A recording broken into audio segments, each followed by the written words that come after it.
Resident Evil Outbreak was Capcom's bold experiment into online survival horror, but what if you tried to play it completely alone? That's what I did. I couldn't get the online to work. So I suffered through the game solo. Does the game still work for solo players, or is it really not designed for it? Let's find out. But first, what is RE Outbreak? Released in 2003 for the PS2, it is a multiplayer focused with up to 4 players being able to play together online, which is way ahead of its time. If you don't play online, you're stuck with 2 AI partners who have as much brain cells as a 1-year-old. It's set during the events of RE2 and 3. You play as a group of people trying to survive the zombie outbreak in Raccoon City. You get a pick from 8 different characters to play as. They all have 4 inventory slots and all play the same. But they each have a unique skill to make them feel different from each other. Some of these skills can drastically change how you play the game. Kevin, for example, starts out with a good pistol that doesn't take up one of your 4 slots. Yoko has one of the best skills. She can carry 8 items, making her extremely useful. Alyssa has lockpicking as a skill, so she can open locked doors which always had valuable items behind them. But it's weird, she has 4 lockpicks to choose from. I'm assuming different locks require different lockpicks, but it didn't seem to matter what I chose. Alyssa was the main reason I'm playing this game, as she is the mother of the protagonist from the upcoming RE9. There are 5 different scenarios for you to play through, each having a different feel and location for you to get through. Locations from the older RE games make an appearance, like the Umbrella Labs or the hospital. It's cool to see these in much higher detail compared to the PS1 versions. Kinda lost the novelty since the remakes have come out though. The scenarios are not connected, there's no real story to connect them. The first level has your character in a bar as Outbreak just starting, very cool opening to the game. The next level starts with you underground in the Umbrella Labs, then the next one you're in a hospital. They don't flow into each other. I don't know if it's one big story or 5 separate stories. I prefer it if it's one interconnected story, but that's not the case unfortunately. Each character has unique dialogue before and after each scenario, which is cool. You get to see what they're thinking about during the events, but that's about it. There is a mini story during each scenario, but it's not much. It's normally just your characters wanting to survive. It plays much like the older RE games. You start in a location, you must get to the end, by exploring, finding items, unlocking doors, solving puzzles, and surviving the zombies. It uses fixed camera angles to great effect, just like the old games, which I liked. Some of the angles look really cool, like this one that starts off with the camera on the wall being in the focus. You'll have to manage resources like ammo and health items in a very limited inventory. It's classic survival horror gameplay. If you take out the multiplayer, it's just a watered down RE game. For some reason, Capcom added a virus timer. At the start of each scenario, it'll be at 0%, and start to slowly climb up as you play. If you take damage, it'll go up even faster. Once it reaches 100%, it's game over. In multiplayer, this would turn you into a zombie, which is cool. I'm just not a fan of this timer. It just seems like an unnecessary way of making the game harder. It forced me to rush through the level so I didn't die. The older RE games for me were always better when you could just take your time through them, think about the puzzle, sort out my inventory. I just couldn't do that in this game. It doesn't help either, the zombies are constantly spawning. In the older RE games you would have to decide, do you want to waste your ammo to kill an enemy, leaving the room safe for you to explore, or do you want to run past them to save your ammo for later, at risk of getting hit. In Outbreak it's just pointless killing them, as another one will spawn like 15 seconds later. If you kill them, it's just wasting ammo, which you need to beat the boss at the end of each scenario, so I mostly avoided killing enemies. The amount of load screens does not help with the experience. Every time you enter a room, the game will load. It's not quick either. This really hurts the pacing of the game. So how does all this affect solo play? Well, it fucking sucks. The game is clearly designed for multiple people. This would be fine if the AI wasn't so dumb. They don't stick by you, they go off and do their own thing. For most of the hospital level I was by myself. They just kept leaving the rooms.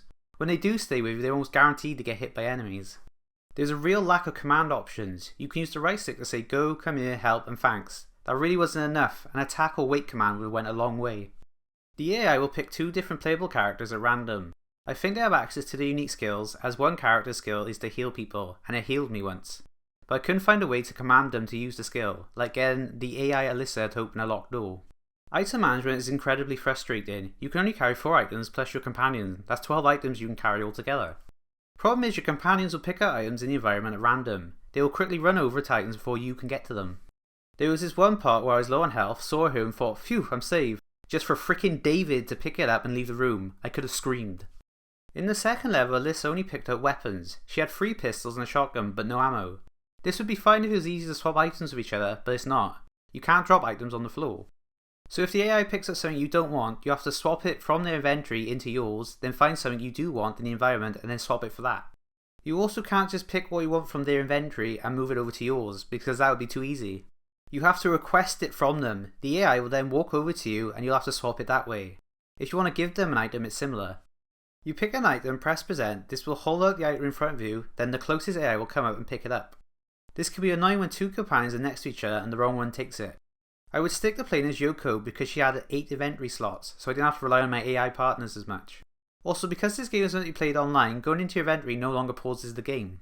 So you have to do this while potentially getting attacked, which happens a lot because of the never-ending spawning zombies. It's a super annoying experience. I had to change the difficulty down to easy just to get through the game. The no pause situation also hurt the start of the game for me. There's no tutorial. You find player manuals in the first level just like the older RE games.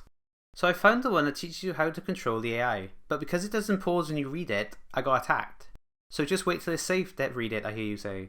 But there isn't a safe place in the first part because of the respawning zombies. The manuals can't be read in the second level, so I had to try to read them in the first. I did find a safe place after you exit the van, but by the time that comes you're almost at the end of the scenario. This was just terrible.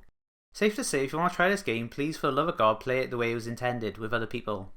Funny enough, I just found out researching this, on the PAL version of the game the online was never a thing.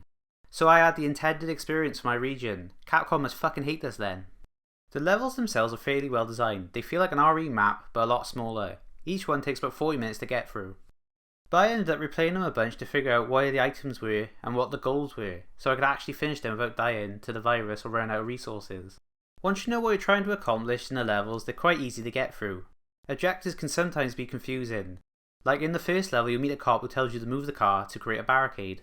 I tried for ages to turn back with the car, but it was not happening. Eventually, he opened the door behind us and said, "Move." So did I need to move the car, or was he just lying to me? Another part has you spill oil on the floor and the officer drops a lighter. I know what I have to do here, so I rushed over to the lighter and pressed use on the oil. The game said no, you'll light yourself on fire.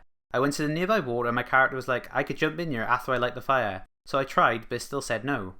You have to use the light in a very specific spot for it to work, which frustrated me. The graphics still hold up well even today. Environments are very detailed, they feel like real places. Character models look really good.